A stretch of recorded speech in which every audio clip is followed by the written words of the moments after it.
I think that this drone war is creating enemies faster than we can kill them, and decapitation is a poor substitute for strategy. And as a father who has 5 children, I'm concerned 10, 20, 30 years down the road what these current policies are going to bring about for my children and for my grandchildren in this country. America speaks about the moral high ground in its conduct of war around the world. How is that a difficult argument to make from your perspective? America likes to make the claim we are one nation under God.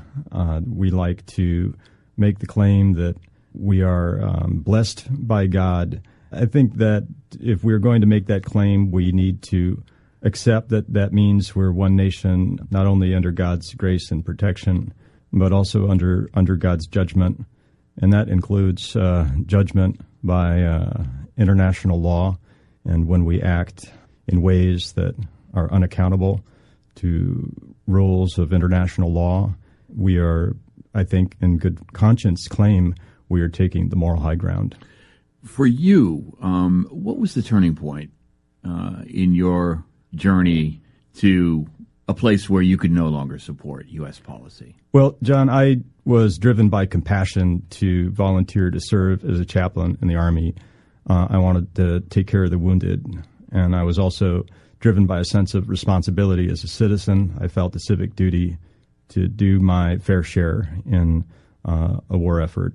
What happened for me in Afghanistan was I witnessed drones, and I bore witness to policies and practices that violate deeply held beliefs and values that I carry as both a minister and as a human being.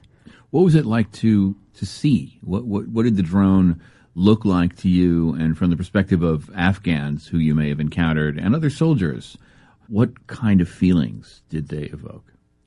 Well, the context of my first encounter with our armed drones was on the flight line at Kandahar Airfield, where as a military chaplain, I was obligated to do my duty to honor our American war dead.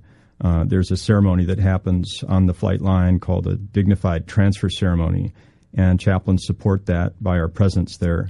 And it was in the context of that ceremony that I witnessed armed drones and also surveillance drones launching and landing.